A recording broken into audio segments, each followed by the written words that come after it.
Kakkayam police ക്യാമ്പിൽ ചുരുട്ടി കൊന്നിട്ട് ബോഡി നിങ്ങൾ നിൽക്കുന്ന പാറയിലിട്ട് കത്തിച്ചിട്ട് താഴ്ത്തിട്ടെന്നാണ് പറയപ്പെടുന്നത്. ഏതെങ്കിലും ഒരു വിനോദസഞ്ചാരി അബദ്ധവശാൽ ഇവിടുന്ന് പോയ ആൾ പോയി, ബാക്കിയുള്ളവർ തിരിച്ച് വീട്ടിലേക്ക് പൊക്കൊള്ളുക.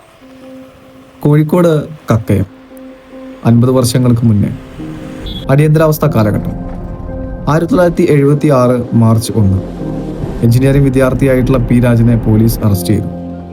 നക്സൽ ബന്ധം ആരോപിച്ചാണ് ഈ വിദ്യാർത്ഥിയെ അറസ്റ്റ് ചെയ്യുന്നത്. പിന്നീട് ആ വിദ്യാർത്ഥിക്ക് എന്ത് സംഭവിച്ചു എന്നുള്ളത് ഇന്നും അവ്യക്തമായിട്ടുള്ള ഒന്നാണ്. ബോഡി ഇവിടുന്ന് കിട്ടിയിട്ടില്ല അല്ലേ? ആൾക്കാർ പറയുന്ന അസംശയം മാത്രമേ ഉള്ളൂ അല്ലേ? അയാളുടെ പുസ്തകം അച്ഛന്റെ പുസ്തകത്തിൽ പറയുന്ന അങ്ങനെയൊക്കെയുള്ള രീതികൾ സംഭവമേ ഉള്ളൂ അല്ലേ? പിന്നെ ക്യാമ്പ് അവിടെയായിരുന്നു. ഈ റോഡിന്റെ ഇത് പുതിയതായിട്ട് വന്ന റോഡാണ്. ആദ്യത്തെ റോഡ് അതായിരുന്നു ക്യാമ്പിലോട്ട് പോയത്. അവിടെയായിരുന്നു പറയപ്പെടുന്നു കോൺസെൻട്രേഷൻ ക്യാമ്പ് ഉണ്ടായിരുന്നു പറയുന്നത്. ആ നാട്ടിലെ സമയത്ത് ഇവിടെ താമസക്കാരുണ്ട് അല്ല? 75-76 അണക്കെട്ട് നിർമ്മാണം കഴിഞ്ഞിട്ട് 4 വർഷമല്ലായിരുന്നു. ആ സമയത്തൊക്കെ പിന്നെ ഇവിടെ ആൾക്കാരുണ്ട്, കച്ചവടം ഇഷ്ടം പോലെ ആൾക്കാർ ഉണ്ടായിരുന്നില്ല. അപ്പൊ ആ സമയത്തൊക്കെ ഇവിടെ വലിയ ഇഷ്യൂ ഉണ്ടായിരുന്നു. ഈ സമയം രാജ്യസംഭവമായിട്ട് എല്ലാം ഒരു വിവാദമായ കേസ് ഉണ്ടായിരുന്നു. ഇവിടെ പ്രത്യേകമായിട്ട് അങ്ങനെ ഇഷ്യൂ ഒന്നും ഉണ്ടായിട്ടില്ല. കക്കയത്ത് സ്ഥിതി ചെയ്തിരുന്ന പോലീസ് ക്യാമ്പിൽ നിന്ന് രാജനെ പോലീസ് ഉരുട്ടിക്കൊന്നിട്ട് 14 കിലോമീറ്റർ മുകളിലുള്ള കക്കയം ഡാമിന് സമീപത്തുള്ള ഊരക്കുഴി വെള്ളച്ചാട്ടത്തിലേക്കാണ് രാജനെ കൊണ്ടുപോയത്. 1976 നമ്മുടെ അടിയന്തരാവസ്ഥ സമയത്താണ് രാജനെ കോഴിക്കോട് റീജിയണൽ എഞ്ചിനീയറിംഗ് കോളേജിൽ നിന്ന് പോലീസ് അറസ്റ്റ് ചെയ്യുന്നത്.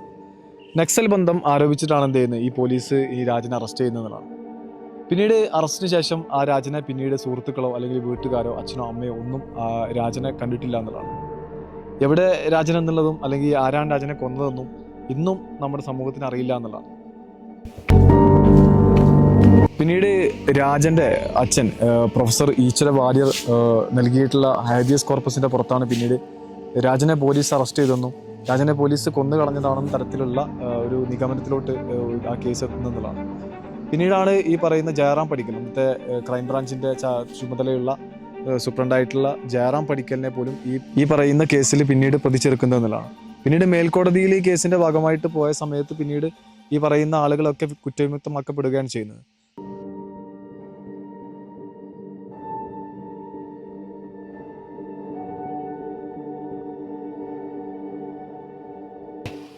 ഉരക്കുഴി വെള്ളച്ചാട്ടം നൂറ്റാണ്ടുകൾക്ക് മുമ്പ് വെള്ളം വന്ന് വീണ് ഉരഞ്ഞുരഞ്ഞുണ്ടായ കുഴി, അതാണ് ഉരക്കുഴി.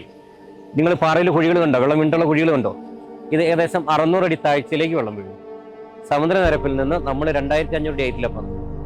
ഈ വെള്ളം ഇവിടെ വീണ് കഴിഞ്ഞിട്ട് വെള്ളം പോകുന്ന പാറേൻ്റെ അടിയിൽ കൂടി കുറേ ദൂരം പോകും. അതുകൊണ്ടാണ് പറയുന്നത്, വേനൽക്കാലത്തോ മഴക്കാലത്തോ ഏതെങ്കിലും ഒരു വിനോദസഞ്ചാരി അബദ്ധവശാൽ ഇവിടുന്ന് പോയ ആൾ പോയി, ബാക്കിയുള്ളവർ തിരിച്ച് വീട്ടിലേക്ക് പൊക്കൊള്ളുക. കർമ്മങ്ങളൊക്കെ വീട്ടിൽ ഇവിടെ ചെയ്യാൻ സമ്മതിക്കില്ല.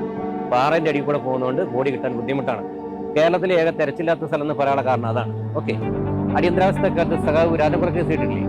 കക്കയം പോലീസ് ക്യാമ്പിൽ ചുരുട്ടി കൊന്നിട്ട് ബോഡി നിങ്ങൾ നിൽക്കുന്ന പാറയിലിട്ട് കത്തിച്ചിട്ട് താഴ്ത്തിട്ടെന്നാണ് പറയപ്പെടുന്നത്.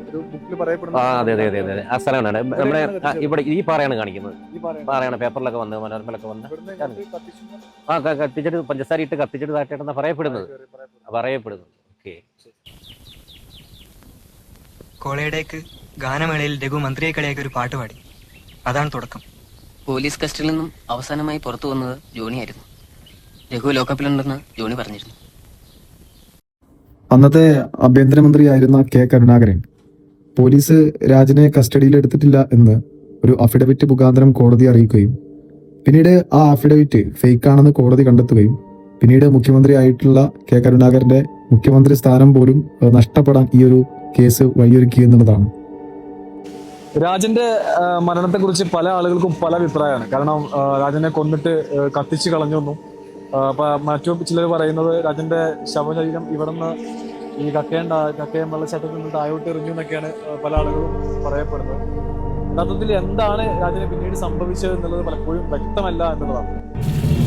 പ്രൊഫസർ ഈശ്വര വാര്യർ അദ്ദേഹത്തിന്റെ മകനെ തേടിയുള്ള യാത്രയുടെ ഭാഗമായിട്ട് അദ്ദേഹം എഴുതിയിട്ടുള്ള പുസ്തകം അച്ഛൻ്റെ ഓർമ്മക്കുറിപ്പുകൾ എന്ന് പറഞ്ഞ പുസ്തകത്തിൽ അദ്ദേഹം വികാരാതീതമായിട്ട് പറയുന്ന വാക്കുകളുണ്ട്. ആ വാക്കുകൾ ഇങ്ങനെയാണ്: എൻ്റെ നിഷ്കളങ്കമായ മകനെ മരിച്ചിട്ടും എന്തിനാണ് നിങ്ങൾ മഴയത്ത് നിർത്തിയിരിക്കുന്നത്?